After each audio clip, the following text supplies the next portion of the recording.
Welcome back to the CoachIQ podcast. I am your host, Brandon Evans, a fellow training business and facility owner. Today we have Carl Hudson, the founder of CH Catching and Hitting out of Lakeside, California, which is in the San Diego area. This is actually my first baseball/softball guest on the episode, so I'm excited to dive into that, see what the differences are between basketball, soccer, and all that. So Carl's been coaching for over 11 years, trained more than 350 athletes, and over 50 of those have gone on to play at the next level, whether that be college or pro. Specializes specifically in catching and hitting for both baseball and softball. Carl, welcome to the show. Brandon, thanks for having me on, man. Super excited to be here and hop on and talk shop. Yeah. Let's get straight into it then. So before we get into the business side of things, let's talk about you a little bit. What was your playing career like? Did you play at the next level at all, or did you play high school? What was that like? Yeah, so I played through college. I played and graduated from San Diego Christian College, which is just outside of downtown San Diego in a town called Santee. Played there for 4 years, and during that time is kind of when I actually got my business on the way. I started CH Catching and Hitting when I was 21, and while I was playing, I was getting clients and learning how to coach, all while I was doing the things that I was coaching. Yeah. How far is that from El Cajon? It's right down the road. Yeah, El Cajon's the next city over. Yeah. That's funny. Yeah. I spent a summer out there in 2022, and that's kind of how I learned. I have a basketball facility in Indiana now, and I mentored out there for a summer, so I was just curious. It's the next city over. Yep. Cool.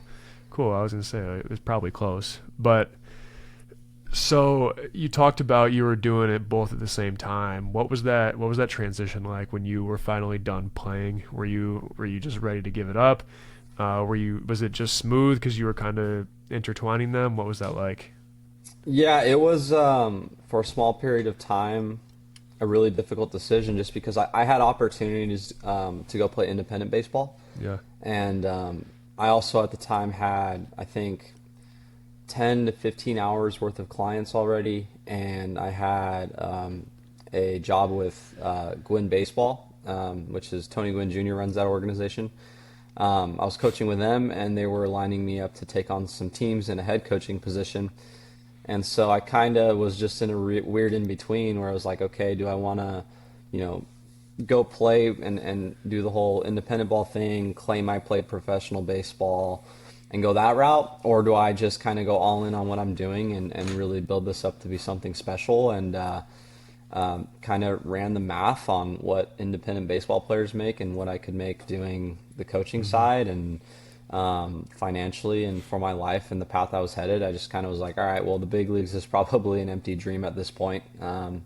It would take a long time to get there if I even got there. And I really love coaching, and I'm really passionate about the clients that I have under me, and decided to go down that route, and it's been the best decision I've ever made. So, yeah. Was there a specific moment where it kind of clicked for you, or was it just kind of a gradual thing?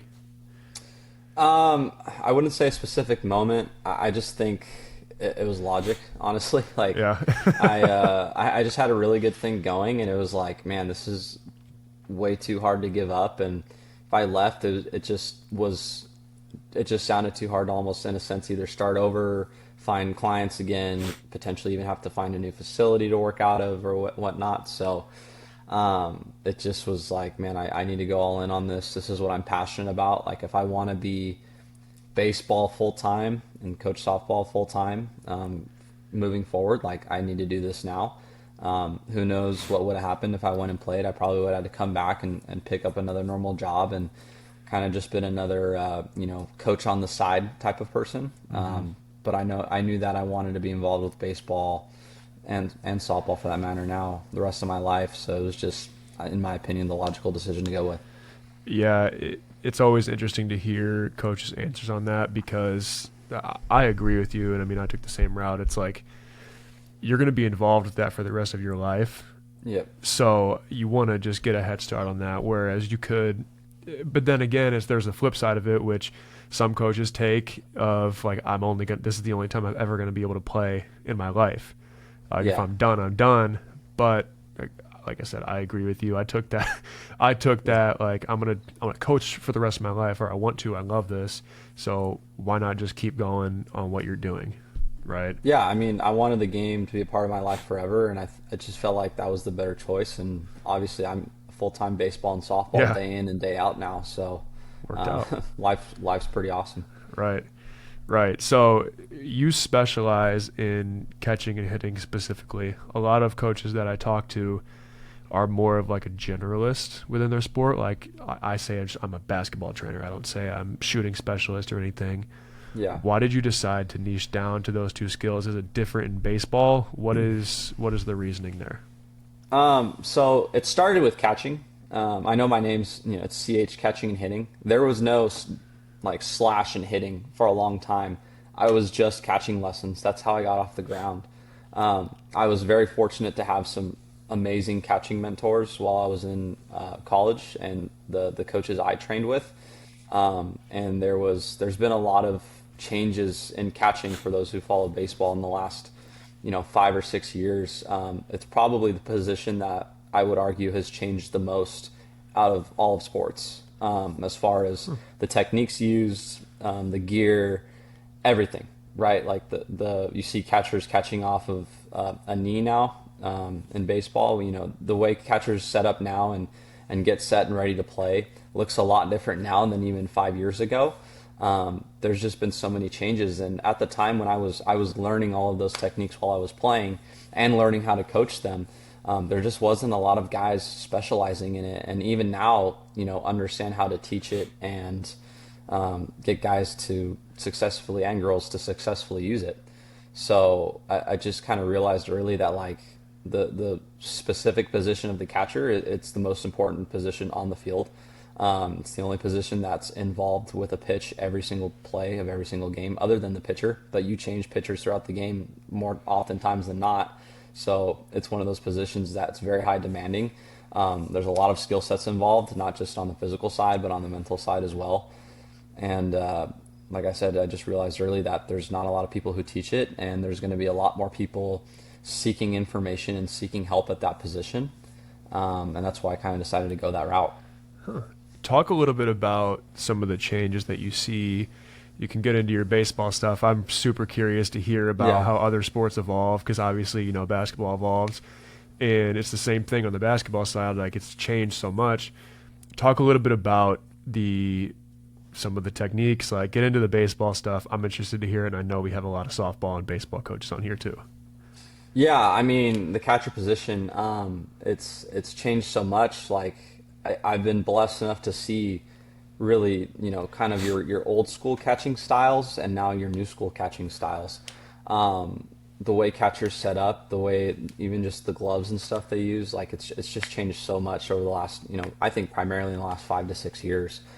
But for like the base level fan, who maybe isn't paying attention to that stuff, the catcher position, the way guys used to set up, like it was kind of, there was, two ways. There was, you were in a kind of relaxed position where you had 2 feet in the ground and kind of relaxing and hanging out. And then where runners get on base, you had to be in this like super tall, a little bit taller, like athletic position to receive, throw, and block out of. And around 2019, there's a guy named Mitch Garver in the big leagues who caught, I believe it was 99% of pitches from one knee. And that was like super unheard of, being that he was set up in a way where he had one foot that was kind of up and connected, one knee that was like up and flat, up off the ground, and then the other one was flat on the ground. So to the normal fan, it looks like you can't really move and be efficient out of that.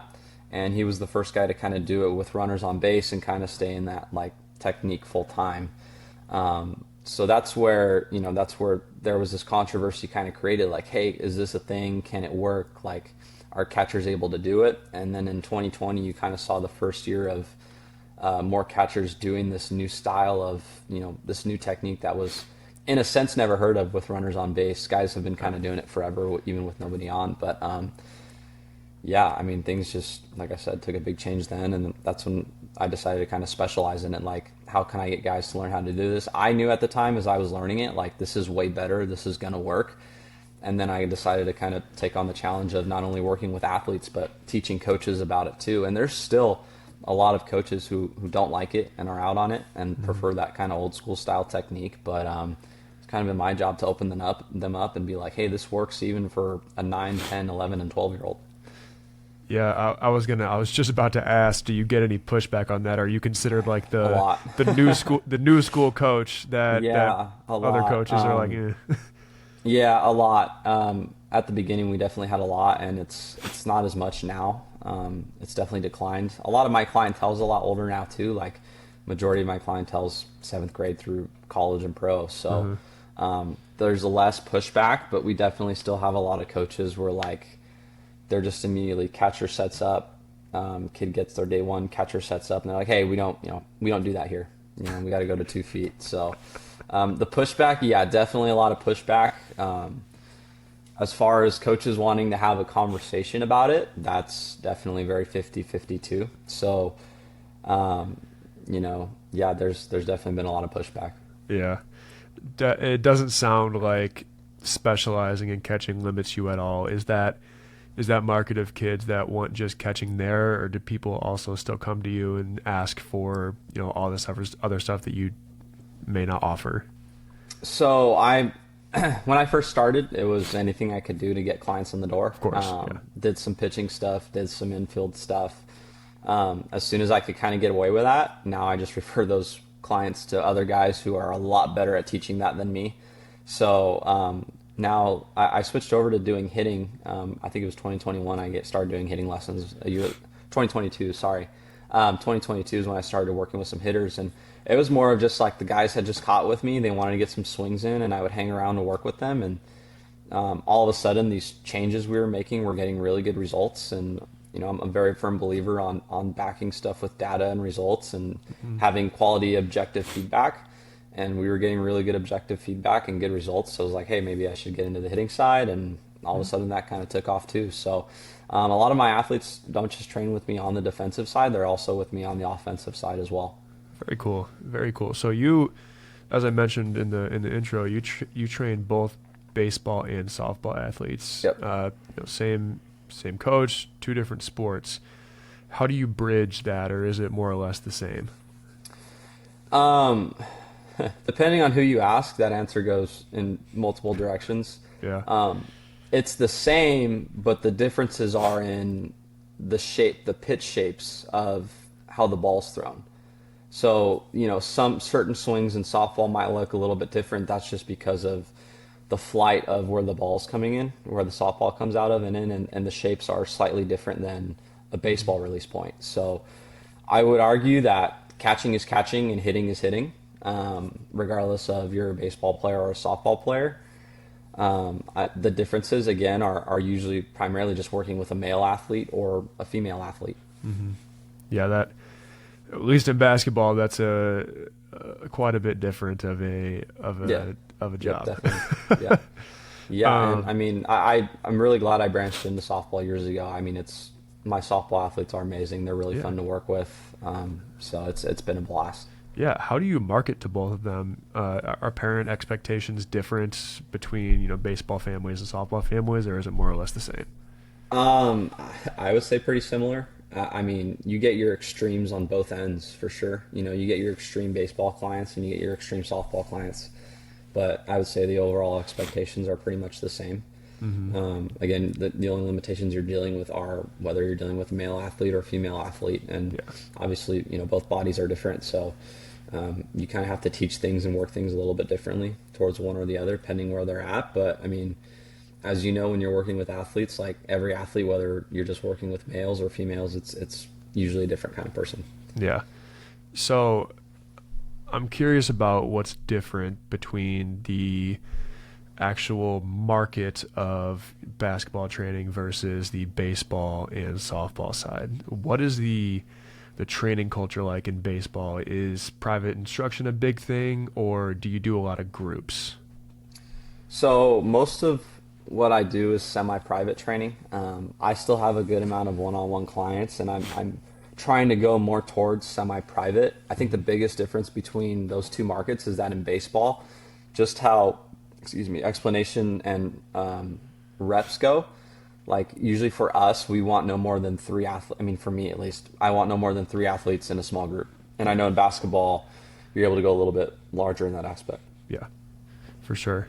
How does, again, just kind of going between the parallels here, how does the travel ball scene, I hear showcases and recruiting Yep. and all that stuff, how does that affect your business as far as the seasonal waves?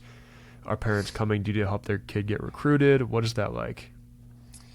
Yeah, so I mean, I do my best to help on the recruiting side when I can. I have connections to a good sum of college coaches, but that's not really my primarily job. I'm a skill coach, and I try to stay primarily to working in that realm. So as far as the seasons go, like I don't really see a big drop off with that. Like our clients are pretty consistent year round, and I think a lot of that is because I'm in Southern California and we do baseball year round. In Indiana, a lot different story. They're snowed in, and as far as a lot of those kids, like the spring and the summer, why would you want to be in a cage, for your lessons and stuff? So for us, I think it's definitely kind of where I'm at in the culture, and I have pretty much the same clients year round, and if anything, when showcases are coming up, like those clients are usually trying to schedule extra sessions. So Yeah. showcase season is, I mean, pretty much dead during the spring because they're all in their high school sports. But summer, fall, and winter, I mean, girls and guys are coming in to tune up all the time for tournaments and all that stuff. And I'm in Southern California, like I have kids coming in to prep for tournaments in, December and January, which I don't know why we're doing tournaments in December and January, but that's another conversation. So, yeah. Yeah, well, I'll tell you what, you're blessed to have have that year-round Yeah, definitely. weather and consistency. I would do anything for that here. Yeah. So, like I said, we have a lot of baseball and softball facilities and programs on Coach IQ. So, I would love to hear. I'm sure they would too. What are your thoughts on just the youth sports market in general when it comes to baseball and softball? Is training a big thing that you've seen, or is it just kind of getting going? Because in the basketball world, training it's surging right now. Is it the Yeah. same thing for you? Yeah, I mean, I would say it's surging. I mean, people are always going to look to get help for their kids, Yeah, regardless of the sport they're in. And if you're able to be a resource for them, that's great. We do events, we do Little League events, we do events for all ages. I get out to high schools when I can to work with the catchers. We'll do free events for them. So, I mean, it's surging, I would say for sure, but people are yeah, always looking to get their kids help. It's just a matter of how you market yourself and present yourself. A lot of our clientele right now is coming from word of mouth for the most part. I do my fair share of social media marketing, hammering Facebook, Instagram, a little bit of X, and all that, and then also utilizing kind of like connections I have and collaborating on posts and doing stuff like that to help get the name out there. So, I mean, there's plenty of athletes for everybody to train. I've always yeah. said that. Hmm. There's other catching coaches, there's other hitting coaches.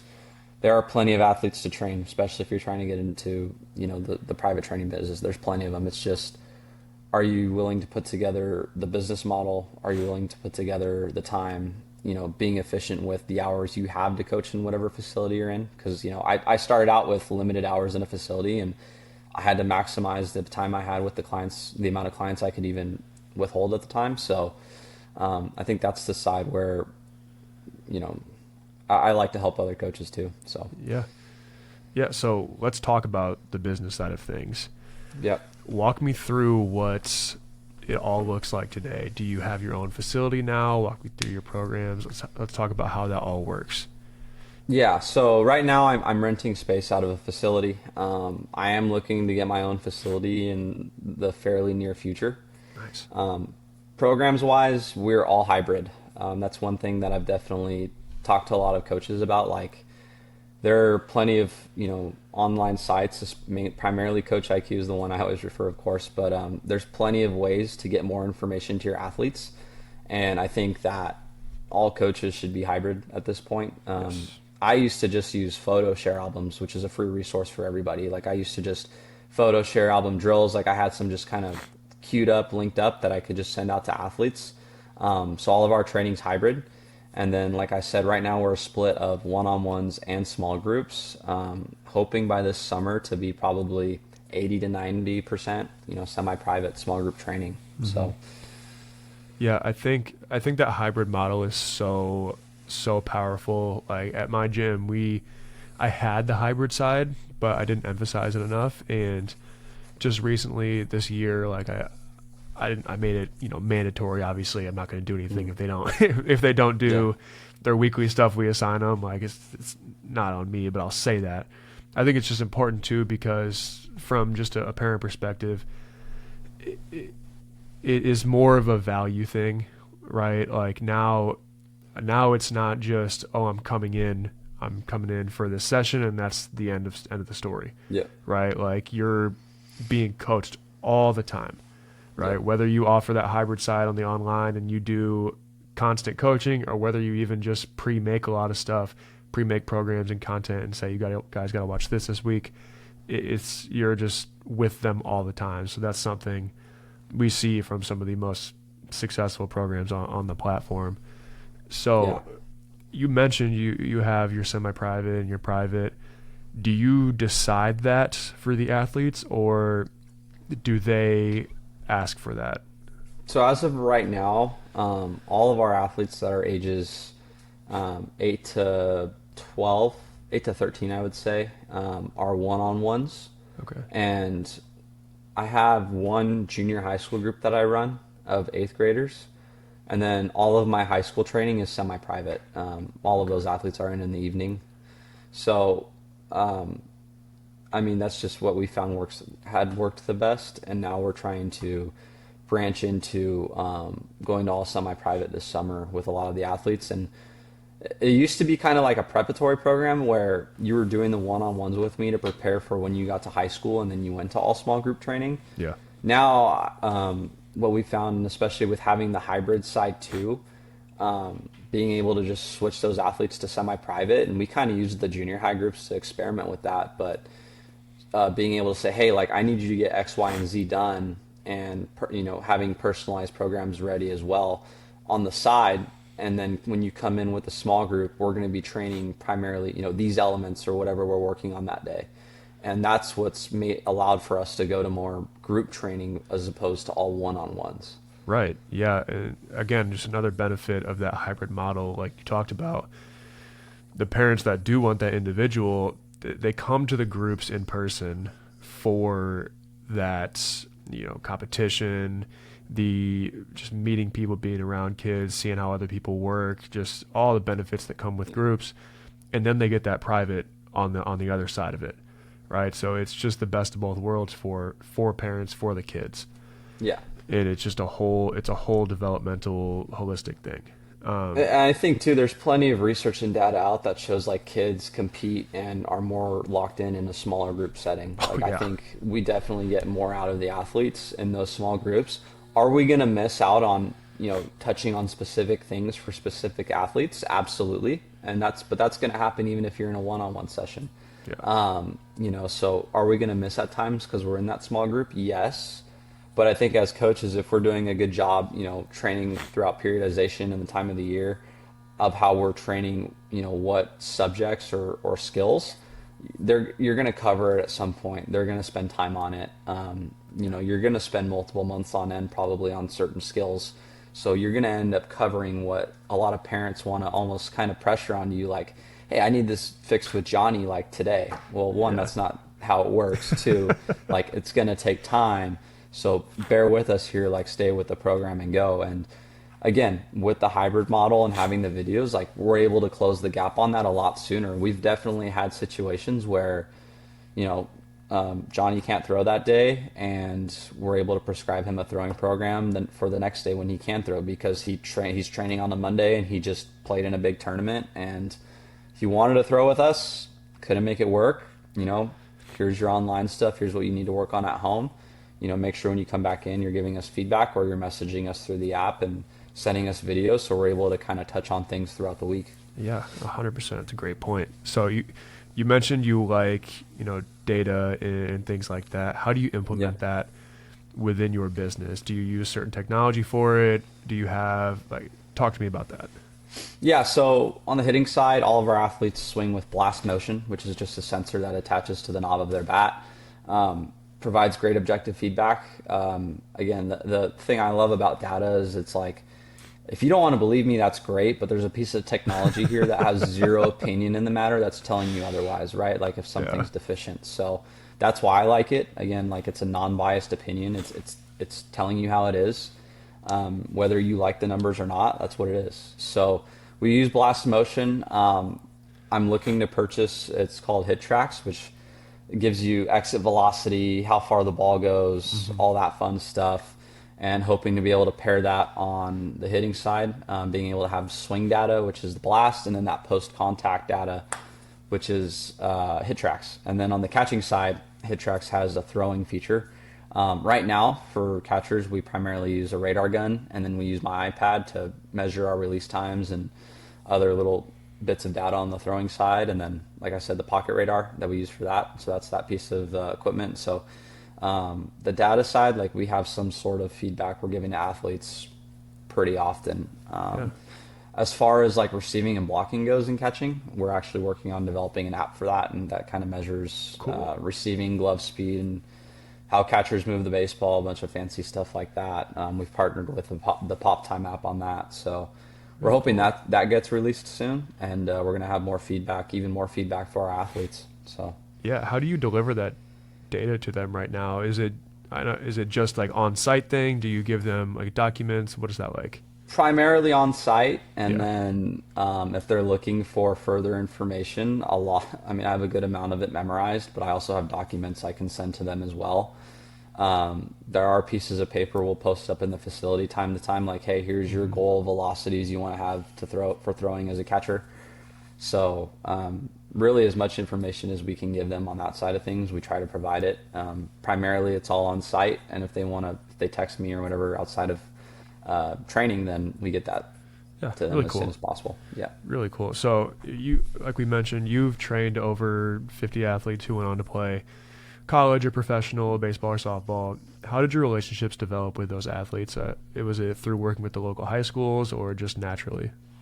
A bunch of different ways. It started with, actually while I was still playing is when I got to train my first professional athlete, which was really weird because it was like, this guy's playing at a higher level than me. I'm still in college. So that's how things kind of got started on that end. But we got results with him, and kind of just, again, it's with the pro guys, it's a lot of word of mouth. Like, hey, I heard good things about you. I have a fair amount of buddies who coach in professional baseball, so they're able to kind of refer guys to me who are somewhat in the area. It's been kind of awesome. We've had guys drive down from like LA to come in and get training reps in with us in Orange County and Inland Empire. So a lot of it's been word of mouth. I've reached out to guys as well on social media, like, hey, if you're ever in the area and want to get working and want to stop in, feel free. So, I have two questions about the pro side of thing and the college side of things that I always like to ask anybody who's had experience. First question is, do parents ever ask about it, and do you feel that that you wouldn't be where you are without that experience? Parents ask about it just because I've posted it on social media. I actually do my best to not talk about it because that's not why I want the athletes training with me. It'll come up time to time because parents will be like, hey, what's your day job? And I'll be like, I don't have one. I'm in here all day. And then I'll bring up, I have college athletes and pro athletes that'll come in the morning. Our college athletes is primarily what's really grown the most. I work with a lot of local junior college kids that come in and train, and then also some local division, NCAA athletes, Division 1, 2, and 3, and even NAIA athletes that'll come in during the summer and winter and do our programs then. So kind of a widespread on that end. I really enjoy the college side. Of course, really enjoy the pro side. Those guys are just kind of not as in as often, just because most of the guys that do work Yeah. with me on that side don't live locally at all, and Hmm. live pretty far away. So Yeah. The reason I asked that is just because, I mean, I'm not sure how you were when you first started, but a misconception I had when I started was like, oh, if I get that pro experience, everybody's going to want to train with me. It's all going to fall into place. Like everything's going to be yeah, perfect. It doesn't work like that. Like, no, not at all. And what's funny is I actually was supposed to coach collegiately right out of playing. I had an opportunity, and then to keep the story short, some paperwork stuff didn't go in my favor. Basically, at the time, it was around COVID, and there were certain requirements I had to have that apparently I did not have. So the school didn't allow me to coach there. And then had the opportunity to interview with a pro organization a couple months later. Didn't get the job with them, and then kind of just turned into this process where I felt like I needed to have the college coaching experience and pro coaching experience on my resume. And I realized pretty quickly in my first full year of coaching, after I got done playing, that like, all right, like that would be cool, but at the same time, do I really need it? And once I started getting referrals from primarily on the college athlete side of guys wanting to come in and work with me, and these guys not knowing a lot about me, but their buddies telling them, hey, like I started hitting or I started catching with this guy, and I started having really good results. I was kind of like, all right, well, the pro and college coaching side, it matters and it would be cool to do, but I don't need it. And I've kind of since then I haven't applied for any of those jobs in a really long time.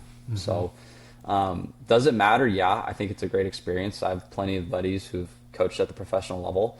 I've also had plenty of buddies who have told me to stay in the private sector and don't even touch trying to coach in professional baseball. So Yeah. I think at the end of the day, the results you get with your athletes says more about you than your actual resume. And I feel like just based off of how I've built my business and just finding a way to get results, that's matters a lot more than I coached with whatever organization or college. Yep, that is absolutely true. We are under the same perspective right there. Yeah. So my second question regarding all of this, what is different about training the college or pro guy versus the youth athlete when it comes to baseball, minus obviously that they're more skilled? Um, oh, sorry. No, you're good. Conversation for sure. It's it's sorry, I had a notification pop up on my You're screen. good. No rush. Um, yeah, so on that side of things, the difference primarily is conversation, how you're approaching certain training points. With the youth athletes, it's more of, hey, here's how we do this, or here are your options on how to do this. Let's work on it. Let's train it.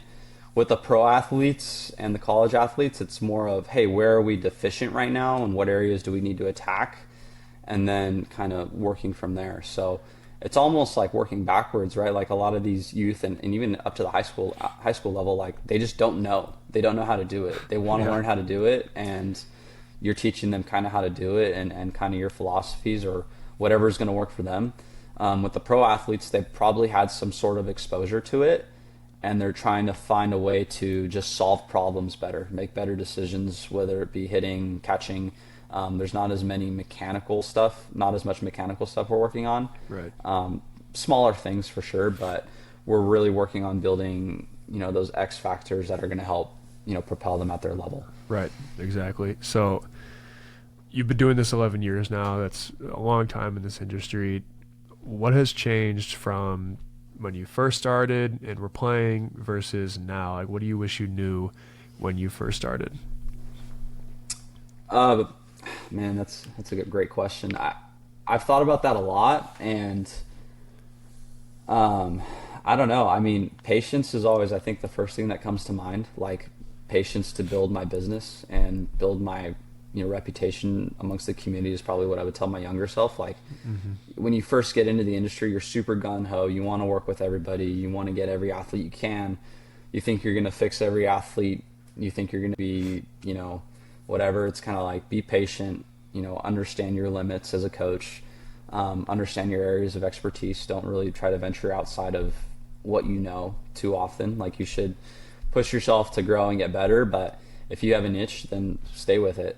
If you're really good at coaching, for myself, like as I found out, catchers, stay to that. And I stayed within my limitations when I did work with other skill sets. When it came to like pitching, infield, and even some outfield stuff, like definitely stayed with the lower levels on that end of things. But I think just being patient with what you're good at and trying to put more effort into that's, I think, kind of the way to go, and what I would probably tell my younger self. Yeah. So after these 11 years and all the athletes you've had to train and have seen them go on to the next level, whether they did or didn't, what still keeps you going? What still excites you about doing what you do? It's just seeing kids have success and older athletes have success. Like, I think one of the turning points that kind of clicked me into coaching, it wasn't like working with my first pro athlete, my first, college athlete. It was getting the 10-year-old who had never made an all-star team to come in and train, work with me.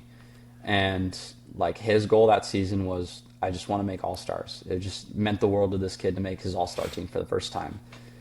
And that kid making his all-star team, like, that's the stuff that keeps me going. It's when I have, those younger athletes, those 12-year-olds, those 13-year-olds, like, I made the high school team. Like, that stuff is probably what keeps me going. When I see high school athletes commit to a college and sign to a college, I would say that's probably what excites me the most right now.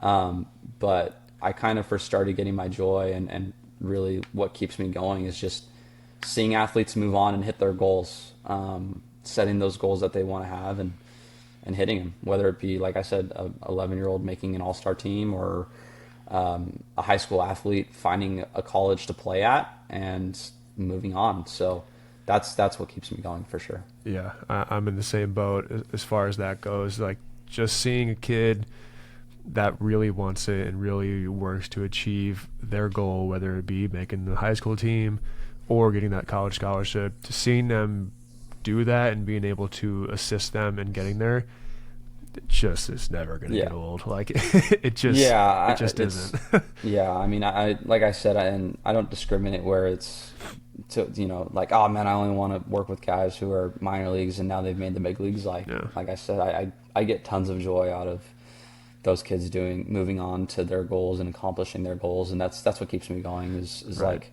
coming around I think June or whatever is when all-star stuff comes out, and like, I have kids who haven't ever made an all-star team yet or whatever, and they're coming in, and I'm getting those text messages and calls. It's like, man, that's awesome.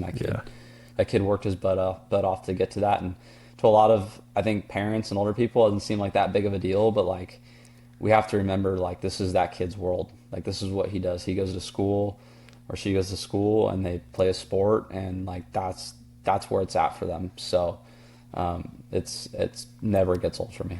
Yeah, and it's just about, as the trainer, putting yourself in the shoes of the kid. Like, you remember when you started playing, and like, you didn't care about school, you didn't care about anything going on in the first half of your day. Like, the whole day was go to play baseball, go to play basketball, whatever sport you did. So just being a part of that it's just, there's nothing like it. Like, nothing like it, and it'll never get old. No, so, the relationships you build with the athletes, and I've got high school athletes who are asking me how to ask girls to prom, and I'm like, I have no idea what I'm doing with that. Can we work on baseball? Like, that stuff. It's just like, the relationship side of stuff is just, it's great, and it's awesome. I love that. So, you've got multiple programs, a couple different session types. How do you manage all the operations? I see your site is on CoachIQ. Walk me through how you use CoachIQ right now. Is it just the website? Do you use all the back end? What is that like? Yeah, the best thing about CoachIQ is it's a one-stop shop. Everything can be ran through there. I use it for on the facility side. It does all of our scheduling. All of our payment system that gets set up through it, like, that gets ran through CoachIQ. Other than running my Instagram and everything else, like I rely a lot on CoachIQ day in and day out. I run everything through it. So what I specifically use it for, it's everything that it has to offer. So yeah. What was it like before you had everything in that one place with CoachIQ? Were you using like, because A mess. I had a Google sheet, I had a It Google was a Sheet mess. doc that I used, and Yeah. like that's how I keep track of my groups. Yep. Yeah, I used an Excel sheet and then was having to punch it into our facilities booking app that isn't very good, and Yeah, I couldn't even run groups out of the booking app. I had to like ask my owner if I could like manually block off a session to have groups come in, and then on the like the reminder side, like texting parents in the morning oh my and gosh, doing all that yeah. stuff, like yeah, it's not fun. Coach IQ handles that for me now. So it's definitely been a giant game changer getting on Coach IQ. Yeah, I'll tell you what, that Google Sheets is that's probably the most common thing. 'Cause like, Yeah. I mean, when you start, you just like that's my first initial thought. Like, all right, let me get this Google Sheet going. I'll be able to track all Yep. my people. The moment you have any more than like 5 people, You're done. it's over with. Yeah, I mean, and especially too, like Coach IQ, you can group athletes by age, and I'm as I was growing, like I had all these like colors and columns and Oh yeah, all that stuff on Google Sheets, which I still time to time will revert back to Google Sheets for certain things, but like, I mean, it's everything's ran through the app, the groups, like kids' ages, and it makes it easier to just mass message people and do all yeah, that. So really cool. Yeah, I mean, I use it for everything too. I was just curious. Some people use it for certain different things. Like, it's yeah. got a bunch of features. So Yeah, I mean, my advice if for those using Coach IQ or who are interested in using it, like just find a way to streamline everything through it. I promise you, your life's going to be a lot easier. Yeah, it's yeah, great.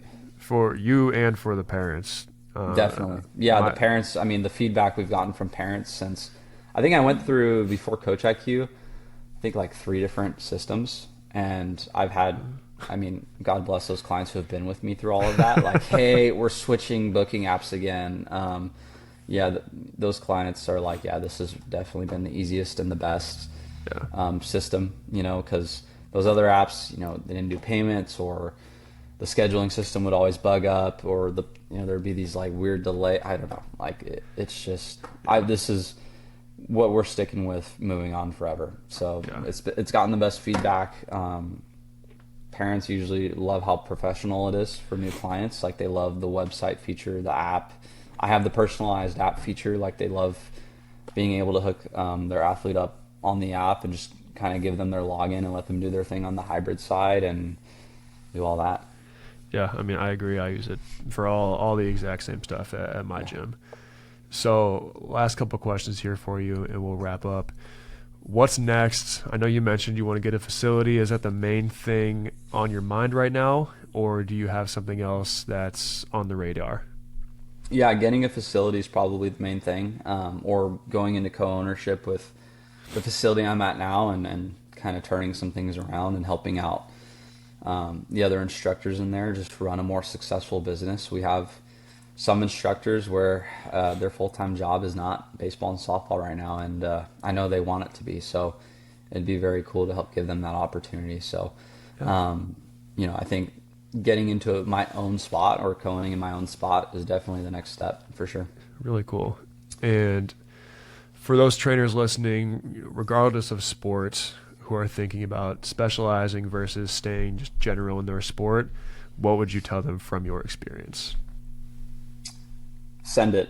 I don't know. I send it. I mean, go like, I understand that process is going to look a lot different, like trying to go all in on it. And I get circumstances are different for a lot of trainers.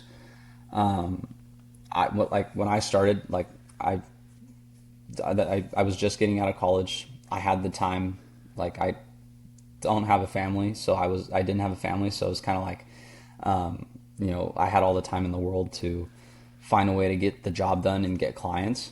So I understand that process is going to be different for a lot of people, but like just bet on yourself.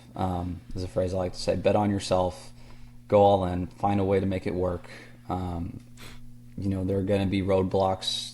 Find a way to solve the solution. I promise you, it's going to be worth it. And just bet on yourself and go get it. I mean, there's really no other way to put it. You have especially if you're going to be a part of Coach IQ, you have the resources. Not only if you're not with Coach IQ, get with them. if you don't want to do a Coach IQ, there's plenty of resources out there to get going. So just bet on yourself and go all in on it. Absolutely. Well, that's a great way to wrap it up. So, Yeah. Carl, thank you for coming on. This was my first baseball softball episode, and I really enjoyed it. I learned a lot.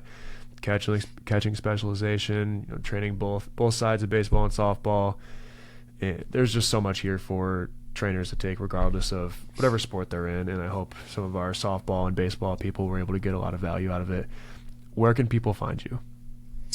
Yeah, so website is just chcatchingandhitting.com. My Instagram, which is probably the best way to kind of, if you'd like to reach out, I'd love to have a conversation with you. If you guys want to touch more base on catching or hitting, whatever, I'm an open book. I'm happy to share any information. So Instagram, ch_catching. My X handle is c_Hudson29. And then Facebook too, Carl Hudson, Facebook groups CH Catching. Great. Well, everybody go follow Carl. As always, we will put the links on screen and in the description. And if you're in the San Diego area and you're looking for catching or hitting instruction, Carl's your guy. You know where to go to now. Thank you for listening, everybody. Carl, thank you for coming on. Brandon, thanks for having me, man. Had a blast. Absolutely.